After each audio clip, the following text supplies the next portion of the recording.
This is the For Freedom Podcast. This podcast exists to bring to light the legalism and abuse in the independent fundamental Baptist movement, and to encourage believers to grow in grace through the Scriptures. Now, here's your host, John Hollyfield.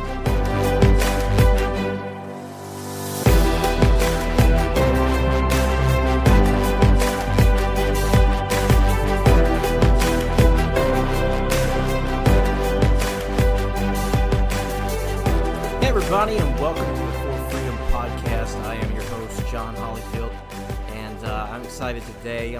This is a special bonus episode. It is an interview that I have done with Bryan Townsend. Now, when I did my interview on the Preacher Boys podcast with Eric Swarzinski several months back, Bryan was one of the first people that sort of reached out and connected with me.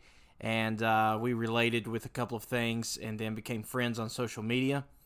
And I've enjoyed his social media presence. He's just an encouraging, joyful guy to talk to. And so whenever I was starting this podcast, I was really wanting to get with him and have his perspective on this podcast. So I was very excited about interviewing him. He is the pastor of Canvas Church in Athens, Georgia, and so he grew up in ministry. He had a ministry family, and so we had a good time. It was a great interview, had some fun, so I hope you enjoy it. Here is the interview with Bryan Townsend.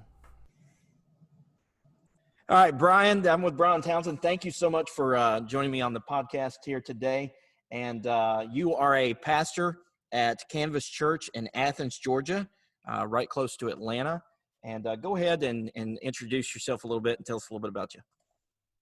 Well, hey, John, I appreciate you having me on. Thank you for the chance to spend some time with you here today. And I'll just tell you a little bit about myself. I don't have a lot to brag on, so this will be a short introduction. My name is Bryan Townsend. I am a pastor, like you said, close to Atlanta, hour east of Atlanta in the college town named Athens. Go Dogs! And I've lived here for about 8 years now. I've been pastoring this church since 2013. Moved here in 2012, started pastoring it in 2013. Went through a rebrand with the church. It was New Haven Baptist Church up until 2017. And we really kind of replanted that church for a multitude of reasons I won't go into, and renamed it Canvas. And I have a 4-year-old little girl named Eliana Rachel. And I'm a single parent, and have a 4-year-old little girl that I love so dearly. And she's my world, and I love the Lord. I love church history. I'm in graduate school for theology, church studies right now, and 35 years young. So that's about all there is on the intro. So yeah, well, anybody that follows you on social media, it's and that's what I absolutely enjoy. You're my favorite thing to go to. It really brings a smile to your face. Your posts are so encouraging, and the best part about Bryan is Eliana. I've just got to say it. Hey, dude, I'm with you, man. I'm with you. She's real catty. You know, I've been a single parent since she was 1, and so if we're going through the Chick-fil-A drive-through, and she sees me talk to another woman that's, obviously she's very territorial and catty over me, she'll say, "Daddy, that girl was not pretty. You can only have one girlfriend, only me. No other girls are pretty. No, Daddy." And she'll, if I do go out with a woman once or twice, she'll run her off as quick as she can. Oh, my goodness. He's a guard dog, man. Yeah. Absolutely. Well, Bryan actually has some history with the independent fundamental Baptist movement, growing up in the independent fundamental Baptist churches, and now is sort of come out of that. So what I want to do before we have a subject I want to talk about, before we get into that, Bryan, why don't you take a little bit of time and tell your story as it goes with the independent fundamental Baptist churches and how you got to where you are today. Well, so I do want to start here and say that I am not here to bash every single person that's not an independent Baptist. There are many good people that go to independent fundamental Baptist churches, just like there are good people in every part of the world. And I do believe that there are a lot of good people. And so I'm not here to just shoot bullets at people. I'm here to just talk about bad theology primarily, within some. Is that all right? Absolutely. Yeah. So I grew up in Charleston, West Virginia. And if you have ever been to West Virginia, you know that when you're there, you are definitely nowhere else. And you have to have been there to understand that. Yes. The people here, it is like its own deal. And I grew up and went to 2 different Bible colleges, and both were, pretty traditional independent Baptist colleges. One was very strict. One was actually more mellow and really where I kind of grew into some things. And I came out at 22 out of school and kind of bounced around the business world for a couple of years and worked for a Catholic Italian attorney for 3 or 4 years, being a legal bookkeeper. I've always been a mathematician and I love math. And so I worked for him and saw my first real experience after Bible school was in the business world.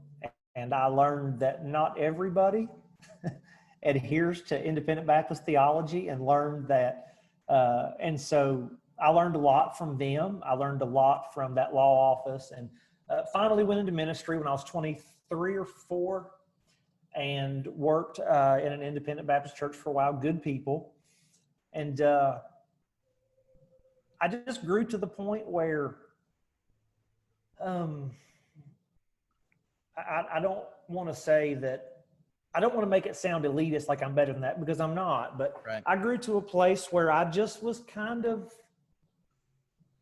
I felt like there was more to the picture than the window of life I had been exposed to through, and that's not to talk bad about my family. That's not to talk bad about this, but I just read the Bible and thought there was maybe a little bit more to faith than what I had seen. And so I started exploring and reading. And I remember in 2011, I had just taken my first church, and 26 knew everything and was going to show everybody in the world how to do it, And I listened to my first Carrie Job song. And this is how old it was, of her singing Revelation song. She had a corded microphone in the song, and it had the mic cover, back in the 70s, the bright red or bright orange or bright yellow mic covers. Yeah. She was singing into one of those. And so I don't even know how old that video was. But I began thinking and watching them, and I guess Passion then, and saw just anointed singing and saw God moving in a crowd of people that looked radically different than what I did. Right. And became very intrigued by it. And then just through the years, through a long journey, have led me to where I am today, where I'm probably Baptist in my faith. I'm just not angry about it. I'm not, and I don't mean angry about it like, I don't know what I'm trying to say here. And I'm not saying that my church has grown up or angry. I'm not saying that, but you look at, for example, here's what I'm saying. If somebody's listening to your podcast, they're probably listening to IFB preacher clips. Right. And I didn't grow up like that so much, is what I'm trying to say. Yeah. So that's me. That's where I'm at today. Okay. So,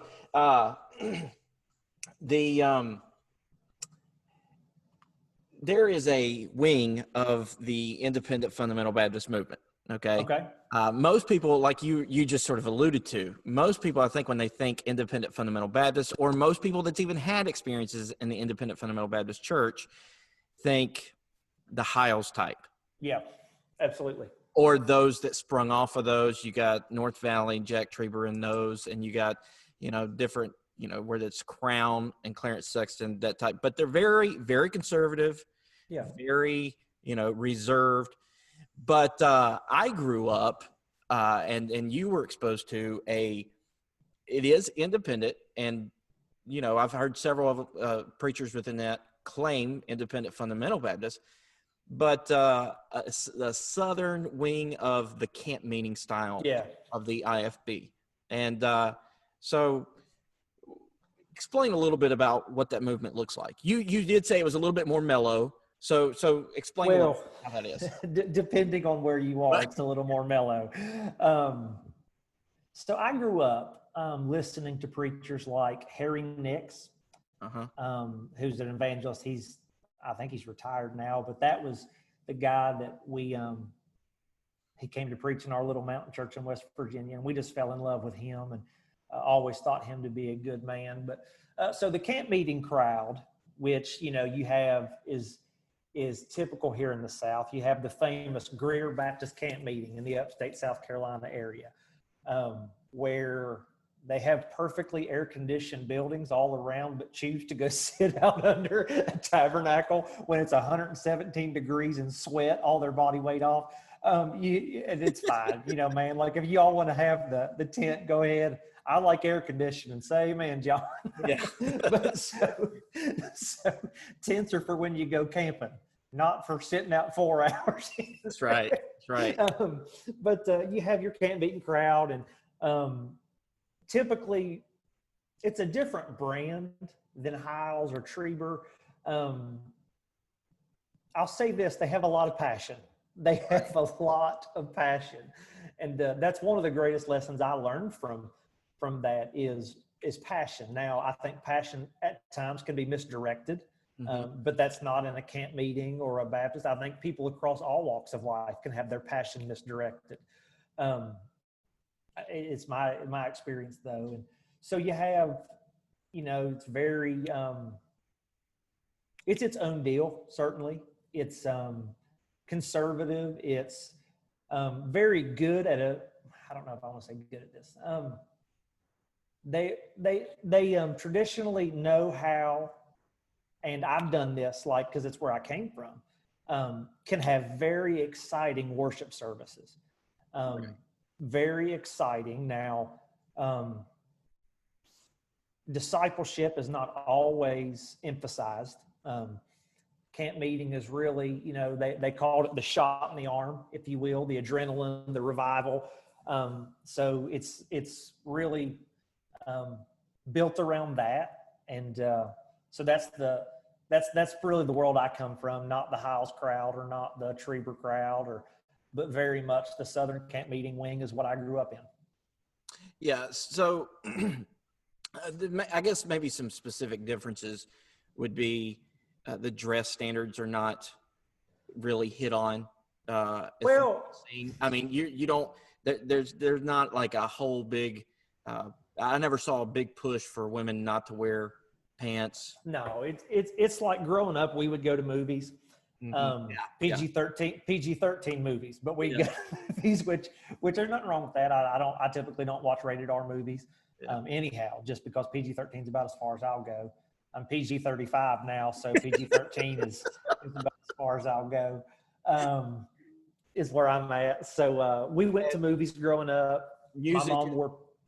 Yeah, music in church would be a little bit different, Yeah, like your church service we would Southern gospel stuff to death, even if it had bad theology. When I was in Bible school, we would sing a song, I've been walking down Damascus Road where I carry every burden there. And it was a great beat and it got people fired up, but it said nothing beside I've been walking down Damascus Road. So theology in Southern gospel isn't always, but theology in every venue. I mean, he, in the garden, he walks with me and talks to me. That's not exactly a theological treatise on anything, but and there's contemporary music that's shallow. So but I was the biggest Southern gospel fan I think you could ever meet. I mean, those that know me knew I was a Southern gospel junkie, and then when I started reading like theology and systematic theology and growing and this kind of stuff, preaching expositionally at our church, then I'd listen to the new album that with Brian Farina. Sorry, probably shouldn't mention your name dropping, son. I would listen to the new album of the new group. And I'm like excited about this, and I'm like, that's a terrible song. That's a terrible song. I can't listen to this. And I can't overstate this, that when we sang in Southern camp meeting churches, we would sing like this. Well, I want to know more. Real You accentuate the twang a little bit more. Yeah, the twang. He walks with me and he talks with me. That's how we sang. So the diction and the high church sound that you might get at a lot of places, no. We murdered the King's English weekly. We very much were there. And so you listen to Southern Gospel. My mama always wore pants. I remember, we would go swimming with our friends, and you have the mixed bathing thing that you'd go to youth conference and get railed on. Then the next week we'd come home and be like, well, that was last week. This is this week. And so we weren't weird. I don't think we were weird by any stretch, but like women didn't wear pants. I mean, men now to church, you did have we do our best. We, men wear ties, cufflinks, women wear dresses with big hair, high heels. It's very much, and that they saw that as giving God your best. Whereas now I see, Jesus, the Bible said the common people received him gladly. He looked like common people. Isaiah 53, there's no beauty that we should desire him. He just looked like normal people. But they saw that as giving God our best. And so church services were Southern Gospel, King James. That's where I would go to. Okay, so what were some of the similarities that you saw? And King James onlyism is there. Yes, King James onlyism.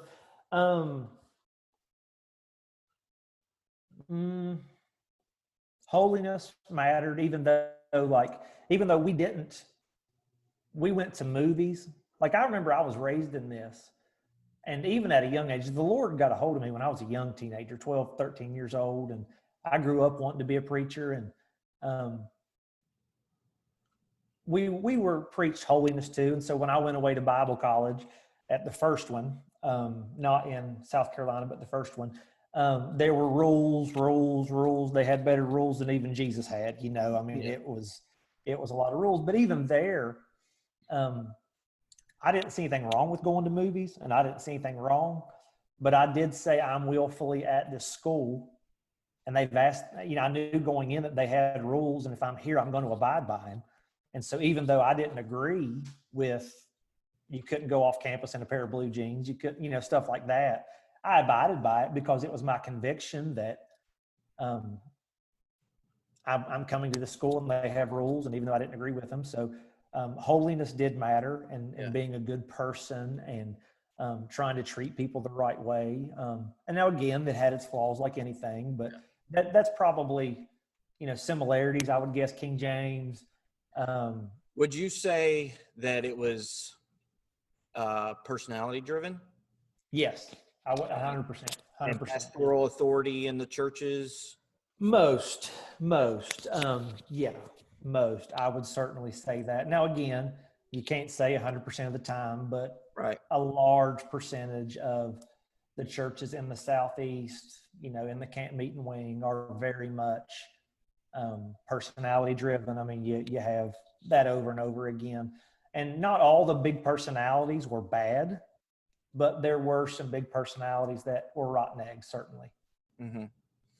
And so that leads me to sort of, I think, a crossover, not a major crossover, because certainly it's more emphasized in the camp meeting wing than it is, it may be a house church, but you hear this terminology used, and that is the old pass thing. So this, let me, before we transition to the old pass, sorry, I'm looking at my notes and I feel like Where are you at? Are you on note number 5 or down further? Yeah, let's go to number 5. What are some of the flaws or problems that you see in that section of the IFB? In that section, meaning the camp meeting crowd? Camp meeting crowd, or if it, let's do this. You have exposure to really both. Yeah, certainly. Did you ever go to pastor school? No, I went to youth conference when I was a young child. So you've been up there. You've been up to First Baptist. Okay, so let's do that. Let's give sort of both. Maybe try to give some, be specific. Like, I get what you're saying, dude. This is a flaw here, but this is a flaw in the overall thing. I'll say in my notes, John, I just prepared for flaws within the broad term of independent Baptist. So I'll shoot down this list. Okay. The first one I would say is, and again, you can't make this statement about everybody, but I think that we have a very, at times, within independent Baptist churches, is we have very shallow preaching. Absolutely. I think we have, we hear this cool story, or we come up with this idea, and then we go to the Bible and find a proof text for the cool idea that we had and build a sermon around that, rather than letting our scripture time reading drive the heart of preaching. I think that if I've heard some really good preaching, and I've heard some really bad preaching. Mm-hmm. And the shallow preaching, of just some of the ridiculous, go on IFB preacher clips for 30 seconds and you'll see a bunch of it. Yeah. Shallow and preacher clips does get a conglomerate of all the wings. Yeah, they do. You see preachers from the camp meeting side, you see preachers from house, you see preachers from the Ruckman night crowd. Yeah. It really is, that encompasses all of it. Yeah, it's shallow. I think that kind of bleeds into my next flaw, is that preaching at times is very opinionated rather than scriptural. I think that it's not gospel oriented. I think at times you see people from the pulpit call out people within the church publicly. And I never, if I have a problem with someone that I'm pastoring, I never use the pulpit to call them out. It's always privately, and you've seen preachers get up and use it to vindicate themselves and use it to that. So, but the second thing, flaw that I've seen firsthand is that just typically there are very low standards for someone to become a pastor. Let me explain what I mean by that. Early America, we're talking in the days of the 13 colonies and very early, before the expansion westward happened, there were super high standards to be a member of the clergy. You had to be educated at one of the schools or they wouldn't license you. Well, then westward, the expansion came and people were moving westward at an alarming rate, and there were no churches. So some of your denominations sent pastors that were, air quotes, untrained westward and were not equipped. And so some of the churches, obviously were not as theologically sound as back in the East. But so, for example, I took my first church in 2010, the fall of 2010. I've been pastoring exactly 10 years this month. No, this fall, excuse me. And these were good people. They did not ask me for one reference. They did not ask me for a statement of faith. They did not do a background check. They basically let me become their pastor on my word of who I was and the fact that I could preach a decent sermon behind the pulpit. Mm-hmm. And, that has happened all too often. And sometimes that works out, but more often than not, that goes terribly wrong. You have, and I'm not going to name names here, but you have people that get saved in September, and preachers are preaching. These same guys 60 days later are preaching revivals. Yep. After they get saved. Yep. You have no, Paul, we first read about getting saved in Acts 10, and we don't even read about him until Acts 13 and Acts 9, 10. And then, so there was a period that Paul sat and he was learned and he was trained. But in Galatians, he mentions that he spent 3 years in Arabia. Yeah. Yeah. And you have these guys now that, so John, here's the thing. I'm a huge fan of the ancient Christian church, up until 500 AD, 8500, when the really Western Empire falls and crumbles. And I'm a huge fan of that era. I love studying that. And here's something I thought was noteworthy as I've been studying. So, we have in Acts, I think it's 7-8, the Ethiopian eunuch gets saved. 8. And Philip baptizes him. I think I'm telling that right, in water right there. But the early church, and we're talking the church that was in persecution, they had a process, as you know, called catechism, where someone would have, before they would let someone get baptized, they would make them go through a thorough examination of were they truly a Christian. You have to remember, these are the Christians that are getting eaten alive by sharks, by animals. They're getting beat to death. They're being trampled upon. And the early church placed a high emphasis on, before you get baptized, to be identified with Christ's death, we're going to make sure that your faith is real. And they would require them. Sometimes the process of catechism would last 2 to 3 years before they'd even baptize somebody. Mm-hmm. And, you know, they wouldn't have let somebody even get baptized sometime. And they'd only baptize on Easter Sunday morning, often early. Well, so the early church would make people wait 2 to 3 years to get baptized. And so many churches today let people get saved, and then 2 months later, they're preaching revivals. You know, the early church, years to get baptized, and now we're not requiring any theological training, although I don't believe you have to go to school to be a preacher. Right. But there needs to be a period of learning, of waiting, of growing. And you have guys now that are getting saved and preaching and pastoring churches less than a year later. And, you know, 1 Timothy, not a novice, lest being lifted up, he fall into the snare and condemnation of the devil. And so we have very low processes, I think, for clergy. I think that you can just, if you're the good old boy, you can. So you have any comments there? Did you have an ordination? I did. Council? Okay. I did. Listen to how my ordination council was. All right. So this was in 2009. Okay. Okay. They were trying to ordain, I think, 11 or 12 guys that were graduating to college. Yeah. And so they had all of us in there, and then they had like all of their deacons. And so I was built up by some people that I knew that said ordination councils, they grill you. So I'm expecting this, right? This is what happens. We go in there. Before we go in there, the pastor who was over the whole thing meets with all the guys and says, here's what we're going to do. You're going to go in there and sit down. I'm going to call you one by one. You're going to go up there and you're going to say that you affirm the doctrines of this church. Yeah.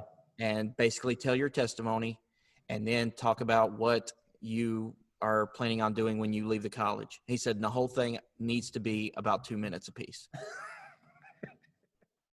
Yeah. And he said, then we'll open it up for them to ask you any questions. Yeah. And he's told them not to ask you any questions. I found that out later, because check this out. Like I'm like the first or second guy. I get up there, I do that. Of course, I'm nervous as can be. I do that, and it's done in like a minute and a half.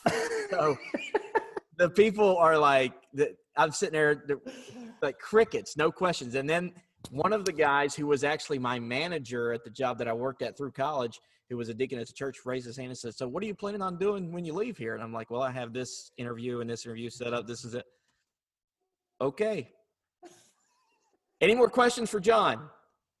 No. All right. Great job, John. And back, and I'll sit down. And that was the way it went. And then the next thing I know, 2 days later, we're supposed to meet over there where we have our ordination certificate signed, and then we have the service. That was my ordination. Yeah. You talk about not prepared. Yeah. Yeah. It's funny. Just stuff like that. I always laugh, West Virginia, where I grew up, was big on Robert's Rules of Order. Mm-hmm. And when there was a part of the ordination was the interrogation, is what they'd call it.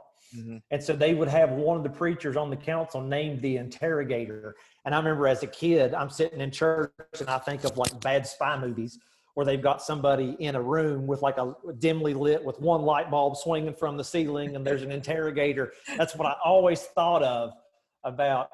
Anyhow, let's move on, Reverend. Another part I think of, and this is fundamentalism. This is where I get very critical, because what I'm about to talk about is I think that revisionist history is done on the old past. Like, for example, picking and choosing parts of history that fit the narrative, the trail of blood, which if you Google twice, it falls apart and proves to be just a load of malarkey. Mm-hmm. Some of the groups they claim ancestry to were heretics, as Matthew Lyon did on the History and Hope. He laid that out wonderfully. But so who's a preacher of the First Great Awakening that you hear every old past preacher talk about and idolize early on? Can you name them who I'm thinking of? Well, him and Whitfield. George Whitfield, Jonathan Edwards. Yeah. George Whitfield, Jonathan Edwards, that crowd. But so I grew up with a Becca book. I grew up Bob Jones Press, and every textbook made him out what a revivalist preacher he was. They claim he was old paths, except that he wasn't. George Whitfield today, ask me if your typical camp meeting preacher would have in a preacher who was a Anglican, who was a Calvinist, who criticized the American Revolution for wanting independence while they would not release slaves. I can't remember if that was, I think that was Whitfield, may have been Edward or Wesley, excuse me. But, Jonathan Edwards was a slave owner. Yeah. Thomas Jefferson, as he penned the Declaration of Independence, all men are created equal, endowed with certain inalienable rights, owns hundreds of slaves. In this era with which we claim and I'm not saying that independent Baptist people are promoting slavery. I'm just saying that era that we claim to be old paths, I need to back up and really clarify that. I am not saying that fundamentalists endorse slavery, but I'm saying that I'm just criticizing really early American history there when I say, yeah. I'll say a lot of times, and when I talk, and a little bit of me is stirred right now, John, when I talk about slavery, because I'm very compassionate towards people that have been oppressed and persecuted. Mm-hmm. And I'm studying history, American history, and I want to double back. I'm not saying that any branch of Christianity endorses slavery. I got off track there and talked about how my heart hurts for people that have been oppressed through the system that was created in early America in the name of Christianity, is what I'm trying to say. Yeah. Does that make sense? Yeah. Yeah. It was done in the name of Christ, and it was very oppressive. Well, it's something that does not need to be made excuses for at all. It just needs to be called what it is. And you're probably similar to me. I still hear all excuses made for that, so they can prop up those. Listen, it was wrong. Just call it out and say it was wicked. Mm-hmm. Yes, it was awful. And I'm not saying that Whitfield contributed to that. I'm saying that I believe he was abolitionist. I know Wesley, was very critical of the American Revolution. How dare you, and I didn't mean, we're talking about fundamentalism today, not slavery, but, and it hurts my heart though, that people were enslaved in the name of not in the name of a Christian religion, but it happened while the church was. Yeah. And many preachers tried to use the Bible to that institution in the South. Yeah. And so again, history, we pick and choose what parts fit our narrative, and we'll claim Whitfield as some preacher when a Calvinist and an Anglican, we wouldn't have him preach in our pulpits today. Independent, fundamental, missionary, landmark, autonomous, indigenous, flag waving, patriotic. Let's throw all the adjectives in there: soul winning, separated, flag waving, devil hating, sin stomping, devil, all that. You wouldn't have this man in to preach for you if he were living today. No. Yet we'll claim him as an old past preacher. And while we ignore the parts of history that talk about how we, in the name of Christianity, you have the Indians of South America show, with the white men showing up, say you can surrender now. I believe this was the modern day Portugal. You have the white men showing up from Spain saying the Pope has given us your land. You can surrender today or we'll fight you for it in the name of Christ and accept baptism. That's a story that's very sad, that in the name of Christianity, Native Americans were exploited and, Black people were enslaved. And I'm not against highlighting Whitfield for what he was, a great man, a great preacher. But I think also we need to be very honest about the fact that slavery was a terrible thing. And many early believers, Jonathan Edwards included, Thomas Jefferson, were slave owners, and that was a wicked, corrupt practice. Does that make any sense? No, I think you're dead on with, we have to be honest about historical figures, because And again, not fundamentalists are not the only ones that do that. The Reform crowd, which I would say I'm in, they can be that way sometimes too. Not being honest about who these are. I'm with you. Whenever I found out that all of these guys, whether it's Spurgeon, Edwards, Whitfield, these guys were 5-point. William Carey Carey was a 5-point Calvinist. Absolutely. John Bunyan was. Matthew Henry was. I mean, I'm like, I felt lied. Yeah, absolutely. So there's that. And, Spurgeon, the preacher that I won't say the school that I went to, because I learned a lot of good things there, but they hailed Spurgeon as the Prince of Preachers. And would take a tour to see Metropolitan Tabernacle every year. And they would prop him up. And then I didn't even find out he was a Calvinist until I had been out of Bible college years later. Yeah. And we just pick and choose what parts of history fit our narrative, and the uncomfortable parts we just sweep under the rug or ignore like they don't exist. And that's just not fair, in my opinion. Yeah. What do you think about that? Well, I think it can lead to, I don't know, just my opinion, but I think that obviously I don't think that many of the leaders that would prop Spurgeon up do not know. Yeah, and we go back to a lack of theological education on the front end. But go ahead. Yeah, and so for that reason, they are purposely withholding and not talking about that. Is it a way of trying to still control the young people that you are influencing and the next generation of leaders? Yeah, who knows? I think that's a part of it. Yeah. I mean, that's a speculation on my part. We cannot see their heart, and we can't judge their motive. We don't know that. But we know from an overwhelming body of evidence that sometimes, one out of so many preachers are controlling and manipulative and narcissistic and sociopath. That does happen from time to time. So anyhow. Yeah, and I talked to a guy that went to another IFB college out in California, and basically he would read after just about anybody and everybody to gain insights here and there, but would actually tell his students not to do it. Do as I say, not as I do. Yeah, because they couldn't handle it. Yeah. Trying to do the Holy Spirit's job there, aren't we? Yeah. I will convict you of sin, righteousness, and judgment, not him. I think probably, so we pick and choose parts of history, and then I'm very sensitive about what I'm about to talk about, obviously, but people pick and choose what parts of the Bible fit their narrative. Mm-hmm. For example, I alluded to earlier that I'm a single father. Mm-hmm.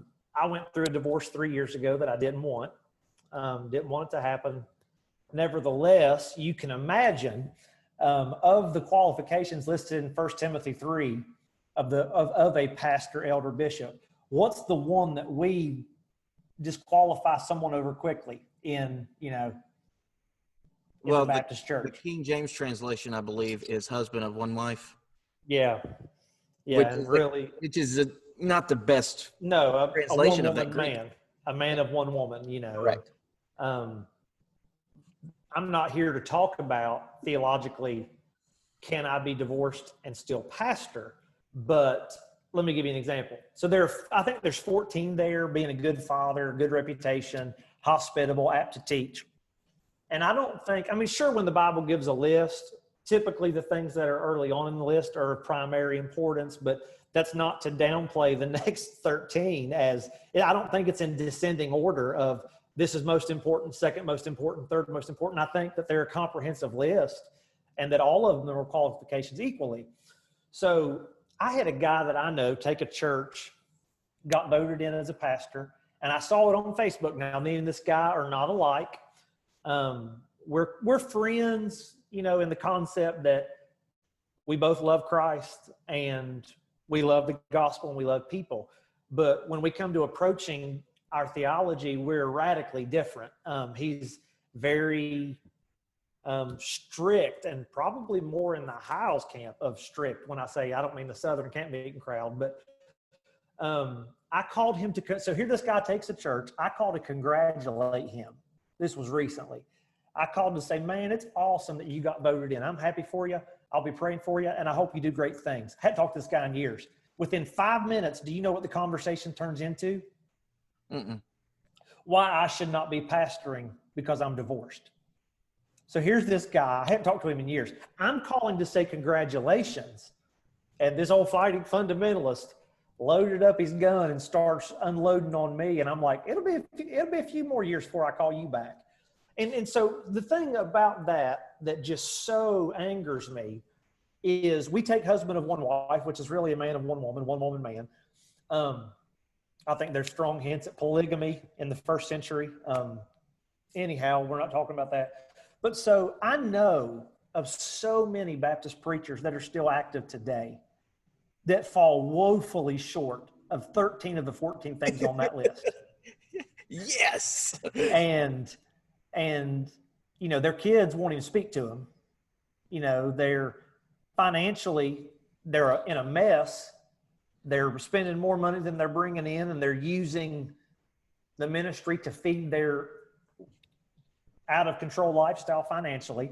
We won't disqualify them for that because they're still married to the first woman they got married to or their wife died. You look at self-control. How many, I mean, watch IFB Preacher Clips for 10 minutes and tell me how many of those guys have self-control. How many of those guys have temperance?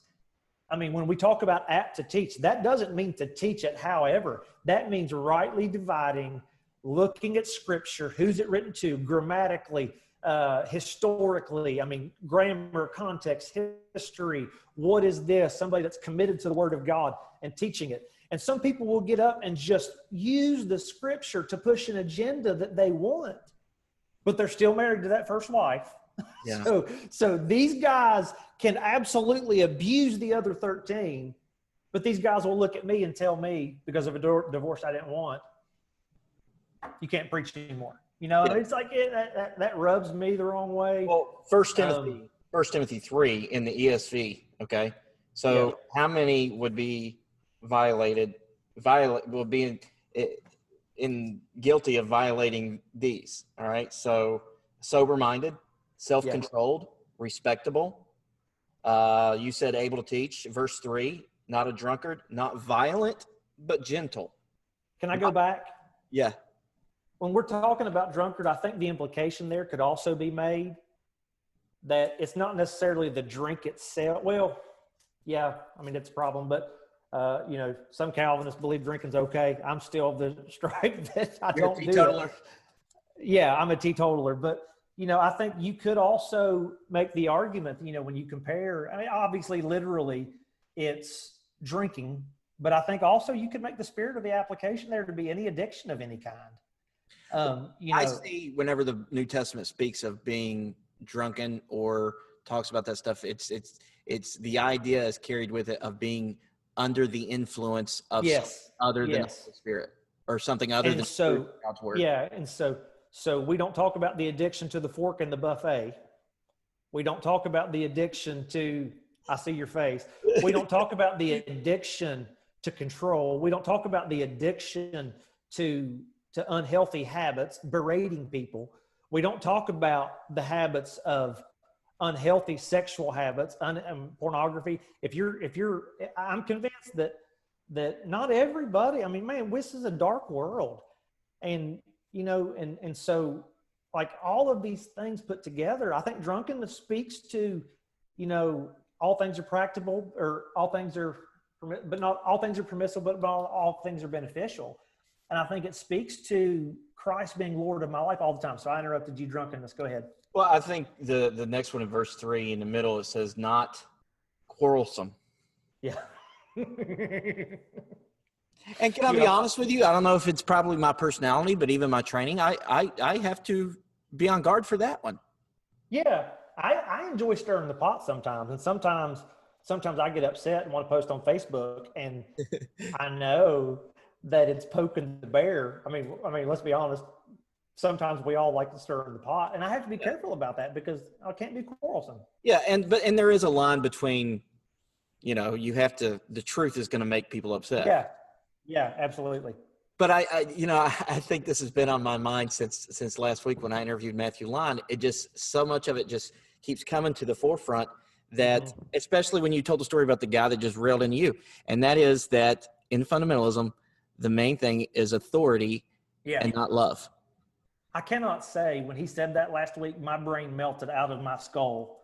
Yeah. I mean, like because let's say you disagree. The guy did disagree with you. What if I disagree with you? Yeah. But what you need is not me to rail against you. Yeah. Why can't we just love? Yeah, exactly. Hereby all men will know you're my disciples when you have authority. Anyhow, move on, Reverend. What's the next one? Was that it? Okay, I'm gonna talk with this real quick. Nah, I'm not gonna talk about that. I'm not gonna talk.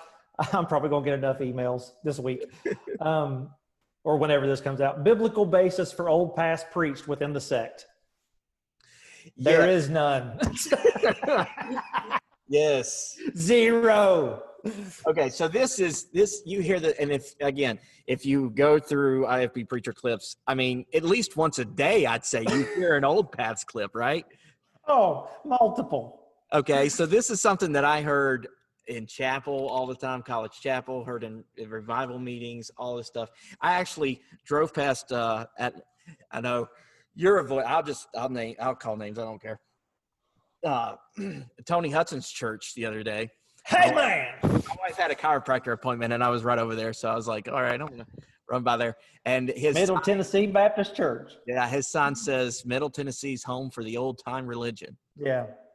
Okay, so this is something that is railed to where people start to believe that if it's not old paths, it's not right. So then this gives them a platform to rip against anything modern. Yeah. Okay, so you just said there's no biblical basis for this old paths. I did a search to try to find if there's anything that mentions it. Of course, to understand their ideology, you have to be in the King James. Mm-hmm.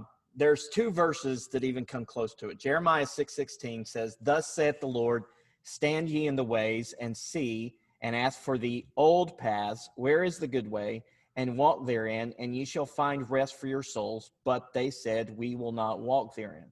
Okay? Yeah. Before I hit the next verse, Brian, why can we not use this verse to then say, bless God, we need to stick to the old paths in this church? Well, we could reference what I said a little bit ago about picking parts of the Bible to fit our narrative, which rightly dividing anything on this side, on the other side of the cross, was written to the Jew, not to the church. Right. We have it's a distant. I don't know if you're a dispensationalist. But isn't that a crazy contradiction? Because the same guys that will sit there and hit this truth like crazy, or some of them are crazy hyper dispensationalists. Yeah. We hadn't talked about where you were on your theology there, so I didn't want to go there. But yeah. Okay, let me say something there, though. And this is something that I meant to preface Matthew's interview with, and I may start doing that. Part of the reasons why I'm not going to agree with everything that you say or that Matthew said. No. But one of the reasons why I'm doing this is because, number one, you have a perspective that I think that I want to put out there. Number two, a subsect reason would be to show people we can learn from those we do disagree with. Yeah. Well, that's beauty, man. I mean, in order for a graphic to show up well on media, you want contrast. Mm-hmm. You're not going to use a black background and purple letters, dark purple. I mean, if you do a black background, you're going to use a bright something that jumps off, and you need contrast for things to make the best possible version of what it can be. And, even we could talk about, we could talk about, helpmeet in the Old Testament.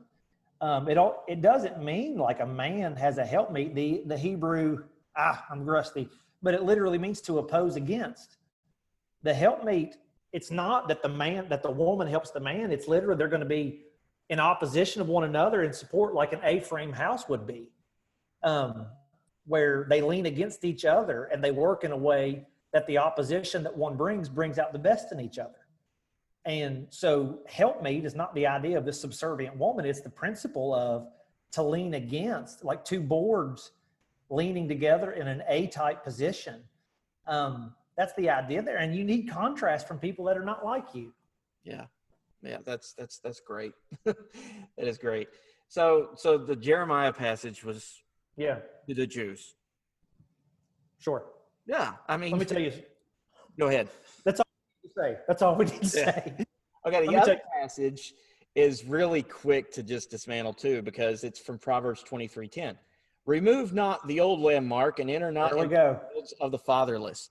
This one is absolutely hilarious when you actually break this down. Hold on, I have it written. Here's a commentary from Wolvard and Zuck, the Old Testament Bible knowledge commentary. This is what they say. Stealing land from a neighbor by moving his boundary stone is bad enough, but to take it from the children of widows is worse yet, because the next verse, I took it away. Oh, you got to hear the next verse. Because be careful with that context you're talking in right now. The Proverbs? I'm being funny, like you're talking about verses in context. Be careful doing that. Yeah. You'll mess up our theology if you do. Well, the next verse 11, okay? So do not move the ancient landmark or enter the fields of the fatherless, for their Redeemer is strong. He will plead their cause against you. This is not about removing the stake of where you stand in your position. This is about taking your neighbor's stuff away from his fatherless children. Yeah. So several years ago, we made the turn away from doing strictly Southern gospel and hymns to contemporary music and hymns. We really kind of eliminated Southern gospel altogether, and it's just hymns, or I won't say we eliminated it. We just reduced it. You know, we were doing 95% Southern gospel music when I got here with 5% hymns. And really now it's a split, where we do contemporary music and hymns. We'll do back and forth. And when we first started, there was an older man in our church that loved Southern gospel music. And again, you have every right to like what you like.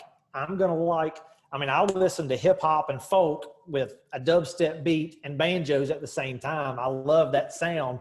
Wow.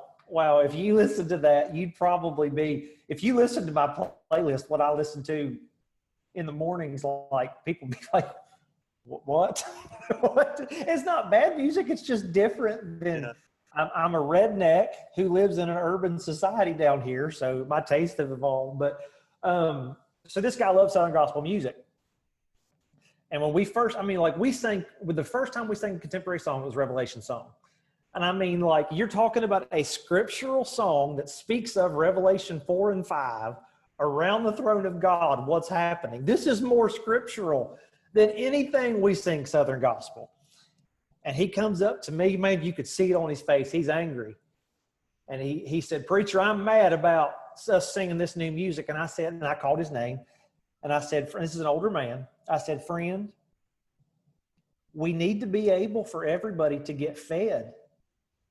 And some of these younger kids like music that's a little more modern, and we want to sing a little bit of music for them, a little bit of music for you, a little bit of music for everybody, the Christian message of love and sacrifice for one another.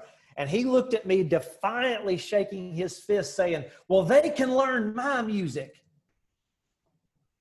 And you just look at that, how selfish and oriented that is around the old past. And it's not really about God's music or what God likes or what God responds to or what honors Christ or what honors the Holy Spirit. It's about they can learn my music. Yeah. And so I think that's the old paths a lot of it has to do, as far as the music goes, and I have intentions on doing a breakdown of the legalism in the music on an episode, but a lot of it has to do with the presentation of the music and not the lyrical content. Yeah, you're right. I mean, how many times, honestly, I don't think I could count one time where I actually heard a song refuted because of its message. Mm-hmm. It's the beat. Yeah. And so therefore, what you have is you have the preacher, whoever it is, when they get on that subject, it's about nailing down their preferences on everybody else. Yeah, exactly. Forcing what I want versus what is. I think so. And I'm good with that point about the old past preach within the sect. It's very much subjective and what I think needs to happen versus what Scripture teaches. You agree? Yeah, and this next section, this will be the final section, and then I'm we're gonna have some fun right here. Yes. Do you think there is a link between the clinging to the old paths and American nationalism? Like 1,000%. Yeah. Because it's this is my country. This is the way I want it to stay. Therefore, let me converge that with my religion. Mm-hmm. Sure. I've got 2 points I'm going to make. One, for those that may not know, so like you think you go to church, you sing songs, you listen to preaching, you go home, and depending on who you are, you might do an invitation that lasts longer than the preaching does. But I'm kidding when I say that. Listen, if we're in a church and people are coming forward for prayer, I'll stay there all night. Mm-hmm. Like I typically don't do the altar call in the sense of I do a very simple invitation, but if people are there praying, I'm going to be there as long as it takes, and that's my idea. Now, I'm kidding when I talk about long altar calls. I'm kidding when I say that, but we went to a camp meeting every single year where you knew on the first night somebody was going to pick up the American flag and run with it. Oh my God. You knew it was going to happen. And when somebody got the American flag to run with it, buddy, it's going to break loose. You's going to have people up just shouting and screaming. Well, I'm 12 years old. We're in church for 4 hours. And I just bored out of my mind, 10, 11, 12 years old, whatever I was. And this is funny. Somebody got that American flag, and I thought, next time they get that American flag, I'm going to get out in the aisle and do something, see if anybody even notices. Well, so they got that American flag, started running with it. I got out in the aisle and did the Ric Flair, the strut, woo, with my 4 fingers out down the aisle. I'm like 11, 12 years old. And everybody's like, look, even the young people are getting in on it. And I'm doing the 4 horseman strut down the aisle like Ric Flair. And I remember every time somebody would start saying amen, I would just do more ludicrous things to see if anyone would notice.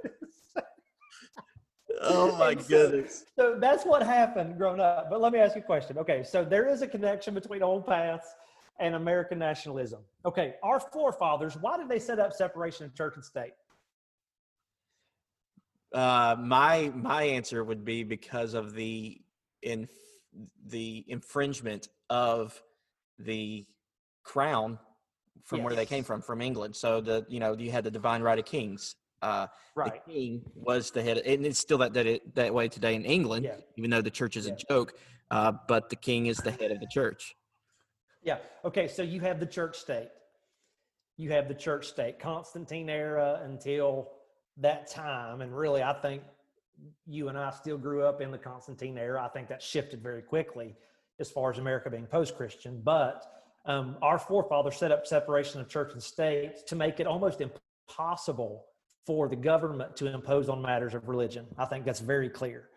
Today, how many pastors, IFB pastors, are asking Trump to be a modern day Constantine? Don't get me started on Trump. I'll get in trouble. Yeah, we're not going to go there. But how upside down is it that 250 years ago, we were banning the government to legislate religion, and now we're acting as if, and I'm not saying that I'm for or against, because that's a lightning rod, but I'm saying we are asking Trump, when I say we, most independent Baptists, think Trump is Cyrus the Great made over, which, I mean, you could go into both sides of that, and I'm not here to do that, but our forefathers didn't want the government involved in any matters of religion. And now we're practically begging them to. I think that our ties from old past ideology and American nationalism are incredibly linked in ways that we don't even realize. Yeah, I think one song, and I hate to say this because there is some great lyrics in this song that is sung quite a bit, but to me, it sort of proves the point. It's called "I Have Been Blessed." And there are some great lyrics in that song, but the song builds. If you've ever been in a camp meeting style church where they sing, there are 17 verses in that song, but it gets on, and so people are screaming. Yeah. But I can't tell you how many times where that song's being sung, and then when they get to like the last part, which is interesting too, that the build up and the climax of the song is to the patriotic verse, where it goes, "We live in a country, the greatest on." Boy, the house comes down when it. Oh yeah, every time. But they've already sung about the lamb being slain and that kind of, which I know that there's a lot of shouting going on with that. But I mean, it just seems like, well, let me ask you, I think that America has become an idol. Like anything, I think absolutely. Even to the point of, you see preachers now almost defending the colonial days as this perfect little bubble and all this history that's coming out about Thomas Jefferson owning slaves and, potentially, you hear people talk about, did he rape slaves? Did he not? I don't think factually, I don't know that factually, but you hear about all these stuff about colonial era that it's just uncomfortable because it shifts our worldview as not completely true. And America becoming the idol that this is America. Well, it's America to the white man, but it's a different thing to different people. Like a lot of people are oppressed in our country. And I'm not a socialist. I'm not, by any stretch that, but I think that America is an idol to a lot of people. And really, I think that we have to be Christians first before we're anything else. Yeah, let me say this. I don't know. You can make your statement. I'm not like, I don't hate my country. I don't either. Unpatriotic, but you said this, and I say this to our church so many times. We're Christians first. Yeah. And nations come and go like the wind. Yeah. Throughout the church history. Yeah.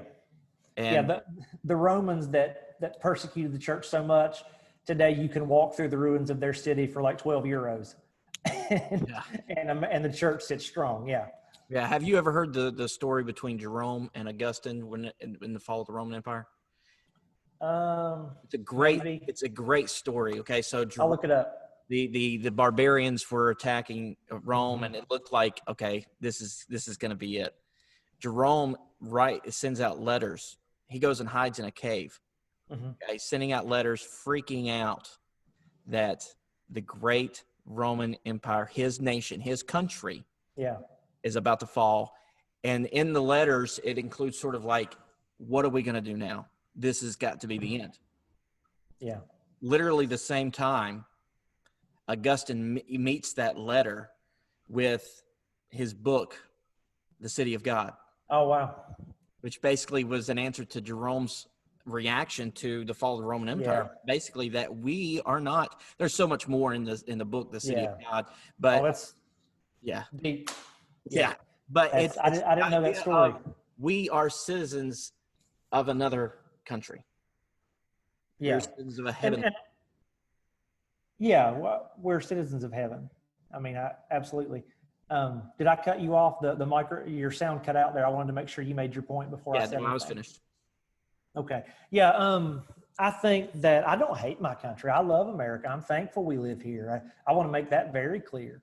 But I also want to make the point that we need to be socially compassionate towards people that are suffering. Yeah. And, if there are white people that are suffering. I mean, I went through a divorce. I'm Caucasian, and I needed help. I needed people to love me. I still need people to love me. I'm parenting a 4-year-old little girl by myself. They do not come with manuals. I need people to love and care for me. I'm trying to date in this 20 world, and crazy world in 2020. You want to have a podcast on hilarious, awkward dates? I can have that podcast too. I need help and prayer that God would bring this woman into my life. And being single's fun, but it's chaos, man. We need people to be compassionate to us, to Black people. One of the things I was convicted of a couple of weeks ago was someone asked me, are you taking time to reach to your, brown and Black brothers and just listen to them and just try to understand them? Are you? And I was so convicted because during quarantine, I very much my little girl has asthma. I don't take her many places. I try to keep her home as much as I can. Don't really take her anywhere that we go in very much. But I was so convicted at that even, minorities that I preach that we love, what are we doing to actually show them the love of God? What are we doing to actually, and I don't mean just minorities, white people, what are we doing to show people the love of God? And I love America, and I'm thankful for our freedom of religion. I'm thankful that we have the opportunity to express our freedom. The Calvinist can worship his way. I can worship my way. The Independents can worship their way. The Southern Baptists can worship their way. The Reform, I'm thankful that we have religious liberty. I'm really grateful for that. But I also think that we don't need to bury our head in the sand to anyone that's suffered or been oppressed or someone that is struggling, because at the end of the day, we're believers. Yeah. And really there are believers and unbelievers. And if we are not salt and light to those unbelievers, who will be? Yeah. And that's my point. That's my big point. Yeah, this will probably be the most political that I get on the podcast because I really want to stay away from it. But I'm reminded. Yeah, I don't like to either. I'm reminded of something I read in a book, and let's just say that your political persuasion is right-wing conservative, but you're a Christian. So if you're listening to this and you're a believer, and that's your political persuasion, let me just say this to you. You probably believe that most of the liberals out there are unsaved. If that's the case, then that's your mission field. Yeah, rock on, dude. And if that's your mission field, does getting vehemently upset over tearing down a statue or some kind of left-wing policy or the fact that they're, voting in some kind of candidate, is that really worth passing over your mission field and letting that person go to hell? Because I preached on, I'm sorry. I interrupted you, John. You're good. You're good. Go ahead. I was done. I interrupted you. I'm sorry for that. I wanted to add on what you said. I preached on Jonah 4 last weekend, where Jonah was more angry about his plant dying with the shade rather than God sparing the people of Nineveh. Yeah. And I was preaching about, what are we more concerned about today? The people on our streets, the people in our homes, the people in our communities, or are we more upset about the fact that they're pulling that the statues are being pulled down? When I say they, I don't mean any race. I just mean people that are unhappy right now. Are we more concerned with the whites, the African Americans, the Hispanics? Are we more concerned with their souls? Or are we like Jonah? We're just upset that the plant that's given us shade is being torn down like a statue. I preached on that last week. That's a great application. Yeah. I've always looked at Jonah as the prejudice or racist prophet. Yeah.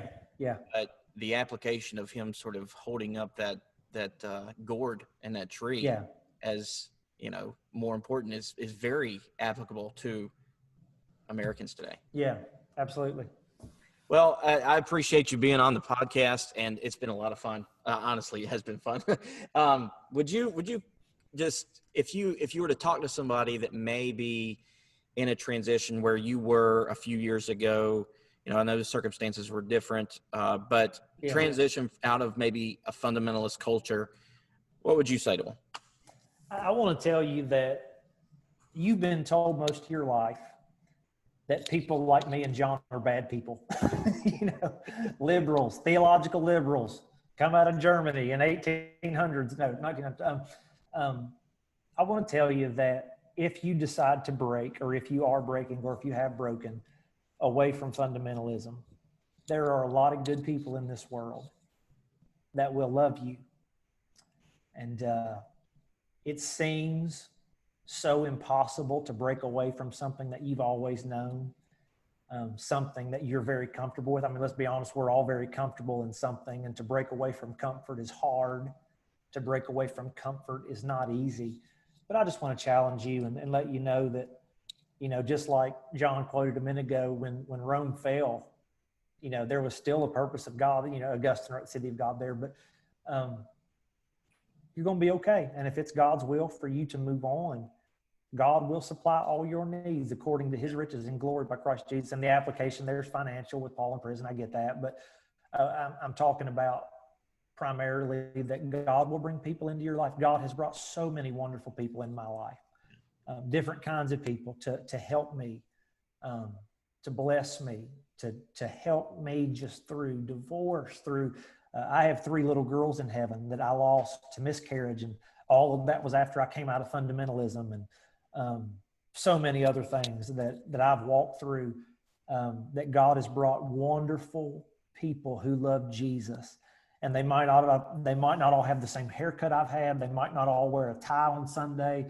They might not even go to church. I mean, I don't know, but there are wonderful people that God will bring into your path to teach you who he really is.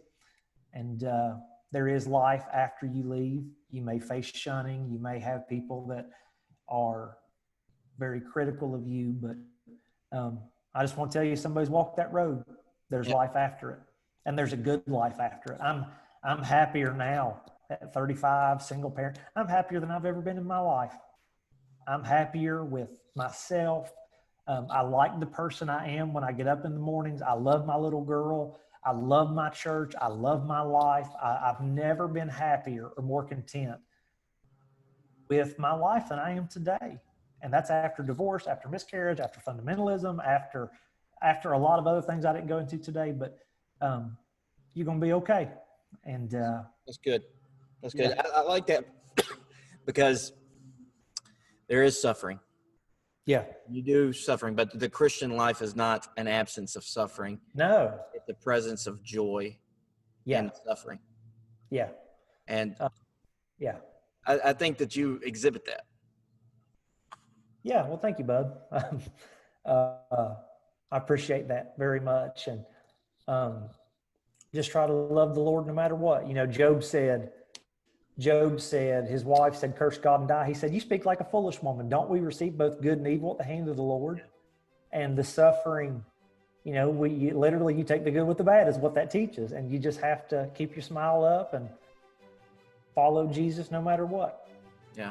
Well, thank you so much for coming on the podcast and discussing those topics with me today. I really do think that some people will be helped by it.